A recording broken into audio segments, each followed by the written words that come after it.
கலாத்தியர் 1:4 அப்போஸ்தலர் பவுல் சொல்றாரு, அவர் நம்மை இப்பொழுது இருக்கிற பொல்லாத பிரபஞ்சத்தின் என்று விடுவிக்கும்படிக்கு நம்முடைய பிதாவாகிய தேவனுடைய சித்தத்தின்படியே நம்முடைய பாவங்களுக்காக தம்மை தாமே ஒப்பு கொடுத்தார். இயேசு எதுக்காக நம்முடைய பாவங்களுக்காக ஒப்பு கொடுத்தாரே? ஒரு முக்கியமான காரணம் என்னது? இந்த தீமையான பிரபஞ்சத்திலிருந்து நம்மளை விடுதலையாக்க.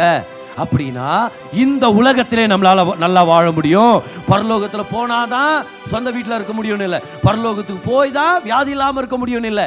கர்த்தரா இயேசு கிறிஸ்து சொந்த ரட்சகராக ஏற்றுக்கிட்டவங்க வெறும் நரகத்திலேருந்து தப்பிச்சு பரலோகத்துக்கு போகிறது மட்டும் இல்லை, இந்த உலகத்திலே லைட்டாக பரலோகத்தை அனுபவிக்கலாம், இந்த உலகத்திலே சுகத்தை அனுபவிக்க முடியும், செழிப்பு அனுபவிக்க முடியும். இங்கே நம்ம பசி பட்னி கஷ்டம்னு சொல்லி தரித்திரத்தை வாழணும்னு அவசியம் இல்லை. He came to deliver us from this present world.